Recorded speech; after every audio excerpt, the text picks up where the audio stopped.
sementara jangan dulu. Kita jangan lupa bahwa Bitung ini adalah kota industri, kota pelabuhan. Kalau ini mau dibatasi, ini menimbulkan biaya.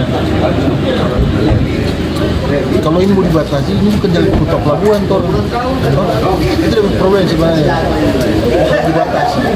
Jadi menurut kami, biarlah pasar yang menentukan. Masalah keselamatan itu kan ada petugas, ada Polres, ada perhubungan yang bekerja. Kalau masalah pembatasan untuk operasional itu rumit, susah. Kita kota pelabuhan, Pak. Kita kota pelabuhan, kita kota industri. Sedangkan posisi industri kan terutama ada di Girian, Delta di situ ada banyak yang berikan. Kalau ini mau dibatasi susah. Baru kedua, kenapa kita agak ragu lewat tol? Karena fasilitas tol itu masih belum memadai buat kita. Fasilitas sudah ada resting areanya, belum ada pompa minyaknya. Jadi kalau ini fasilitas tol sudah memadai, kita secara apa? Kita bisa lewat situ. Karena sangat-sangat menguntungkan sebenarnya lewat tol, Pak. Cuma fasilitas di situ, kita sekarang masih antri minyak. Kalau tol sudah pompa minyak, ada resting area, tempat istirahat, bagus. Tarif dong Pak, tol? Tarif tol, kita belum dapat bocoran kalau berapa tarif tol. Tapi kalau menurut kita dikurangi lah dari yang ada sekarang. Dikurangi, gitu. Tadi juga sempat disentil kos. Dari turun kapal, kemudian dari pelabuhan ke Manado. Iya, itu di sini kita menekan kos dari Saya pribadi tidak setuju dengan pembatasan operasional karena pertama alasannya adalah Pelabuhan Bitung adalah pelabuhan internasional. Kita sudah status internasional. Sekarang operasional kita dibatasi. Itu pertama. Ini adalah tanda tanya besar buat saya.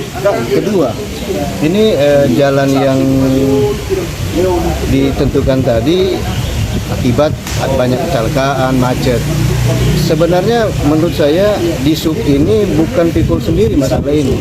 Banyak stakeholder yang harus terlibat di situ. Pertama, di sub oke. Kedua, kepolisian, dinas pasar, dalam hal ini untuk Perumda Pasar, perdagangan, perekonomian. Ini sudah dikaji betul tidak? Karena titik awal barang di Sulawesi Utara Bitung dan titik akhir ada di Bitung. Terus kita dibatasi. Ini dampaknya sangat luas untuk Sulawesi Utara. Kalau pengalihan jalur saya lebih oke. Nah, balik lagi pengalihan jalur ini balik lagi kepada pemerintah provinsi, pemerintah pusat dan pemerintah daerah sudah siap belum untuk alihkan alur. Pertama di jalan depan Leoni sampai di Girian itu kan jalan kota Bitung. Pemerintah kota siap tidak untuk pelebaran mobil besar lewat. Sekarang jalan 46 PUPR provinsi siap tidak. Nah sekarang balik lagi yang utamanya di jalan mulai dari Sinar sampai di Kek. Ini jalan nasional, Balai Jalan Nasional harus terlibat. Karena apa Pak? Tiap tahun kita hitung saja ketambahan ruas jalan. Bukan kalau bilang tidak ada salah, tapi sangat kecil dengan populasi kendaraan tiap bulan. Kita jangan bicara tiap tahun, tiap bulan yang bertambah di kota Bitung. Artinya semua ini harus terlibat supaya tidak ada lagi pembatasan seperti itu. Kalau tadi pembicaraan untuk akses tol, biarlah pasar yang menilai, biarlah pasar yang akan menjawab sendirinya. Karena saya pelajari di Jakarta dulu ada jalan tol, tetap saja orang masih ikut Pantura lewat selatan. Tapi begitu dengan perekonomian saling ketatnya pasar, ya mau tidak mau juga mereka akan lewat tol. Jadi menurut saya seperti itu terlalu cepat kita untuk mengambil keputusan seperti itu. Masih banyak kajian. Kalau Pak Olan usulan konkret seperti apa? Mungkin Solusi itu yang tadi saya sampaikan.